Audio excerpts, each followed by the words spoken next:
င်္ဂလာပါကျွန်တော်ကျမ်းမာရေးမကောင်းလို့ပေါ့နော်ကျွန်တော်တစ်တော့အကွက်ကောင်းလေးတွေမတင်ဖြစ်တာ3ရက်လောက်ကျွန်တော်ပြက်ကွက်သွားခဲ့တယ်ကျွန်တော်ကြာသပတေးနေ့ကကြိုးစားပြီးတင်မိခဲ့တာကျွန်တော်7-9ဘောက်က3-1နဲ့အပြည့်အောင်မြင်ခဲ့ပါတယ်တောက်ကြညမှာတော့ကျွန်တော်လီဗန်ဒေးဘော်ဒီကိုရွေးချယ်ပေးတာမှာလည်းကျွန်တော်တွေ3-2ဆိုတဲ့ရလဒ်နဲ့အပြည့်အောင်မြင်ခဲ့ပါတယ်ကျွန်တော်ဒီနေမကောင်းတဲ့ဂျာထဲက2ရက်စတိုက်မိတ်ဆွေတို့ကိုအကောင်းဆုံးကြိုးစားတင်ဆက်ပေးတာမှာ2ရက်လုံး all win ခဲလို့ကျွန်တော်နဲ့ဝမ်းသာပီတိဖြစ်မိပါတယ်တောက်ကြညကဆိုရင်ကျွန်တော်ရဲ့ member တွေလည်းဒီပြမီမောင်းနှစ်ကလုံးအောင်ခဲ့တယ်လို့ဒီ member တွေလည်းသုံးပွဲလုံး all win ခဲ့ပါတယ်ဟုတ်ကဲ့ကျွန်တော်ထုံးစံအတိုင်းဒီတစ်တော့တစ်ခွက်ကောင်းကိုကျွန်တော်ရွေးချယ်သုံးသပ်တင်ပြသွားပါမယ်ဟုတ်ကဲ့စနေညအတွက်ကျွန်တော်ရဲ့တစ်ခွက်ကောင်းကတော့ဒီ Valencia နဲ့ Espanyol ပွဲကိုကျွန်တော်ရွေးချယ်သုံးသပ်ပေးသွားပါမယ်ပထမဆုံးအနေနဲ့ Valencia ကအိမ်ကွင်းကနေပြီးတော့ Espanyol ကိုlevel 25ရှုံးနှလုံး30ရှုံးပြီးကြေးကြောပေးထားပါတယ်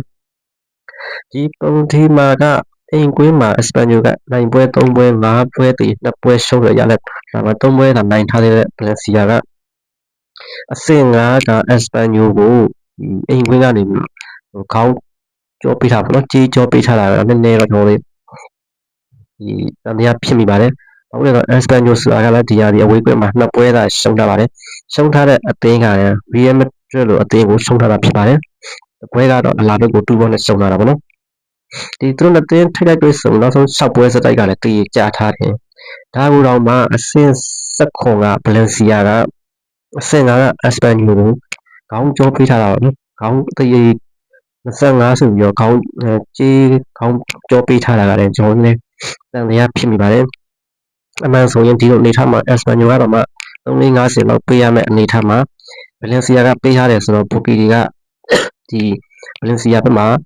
တည်နဲ့အနိုင်ဆိုတာတွက်ဆထားပုံရပါတယ်ဒီကြေးလမ်းကဘာနဲ့သွားလို့လဲဆိုတော့မင်းညာကကျွန်တော်ရွေးချယ်ပေးတယ်လီဗန်ဒေးနဲ့အရှိပွဲကိုကြေးနဲ့ထုံတယ်လဲပါပဲဘာလို့လဲဆိုတော့အဆင့်စကိုလီဗန်ဒေးကအဆင့်ချက်ကအရှိကိုခေါင်းပြန်ပေးထားတဲ့ကြေးတိုင်းပုံစံပါပဲဒါကြောင့်ကျွန်တော် follow အရာ Bookie follow အရာဒီလေ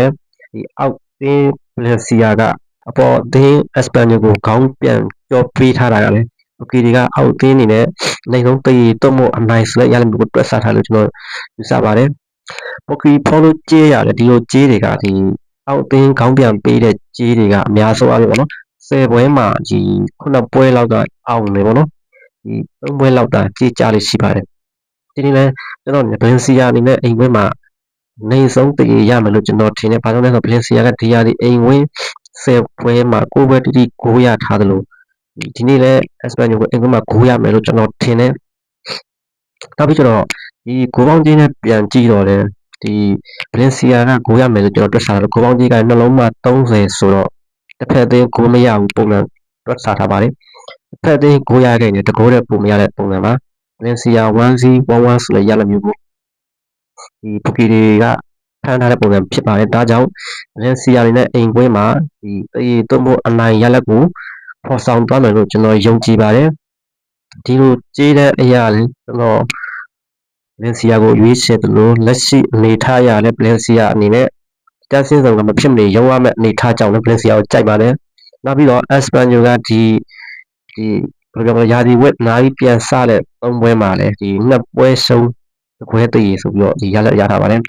နိုင်ပွဲတော့မရှိသေးဘူးပေါ့နော်ဒီပွဲတိုင်းကိုပေးထားတဲ့ Espanyol နဲ့ဒီနေ့ Valencia ကိုကိုပေးရဖို့တေချာတလောက်ပါတယ်ဒါကြောင့်ကျွန်တော်အနေနဲ့ Valencia ကိုရမယ်လို့တေချာတွက်ဆထားတဲ့အတွက် Valencia ပြား25ပြားရင်းပြီးတော့အပြည့်စားမယ် Valencia body ကိုကျွန်တော်အနေနဲ့ရွေးချယ်ပေးလိုက်ပါတယ်ဟုတ်ကဲ့အားလုံးပြန်ကောင်းကြပါစေ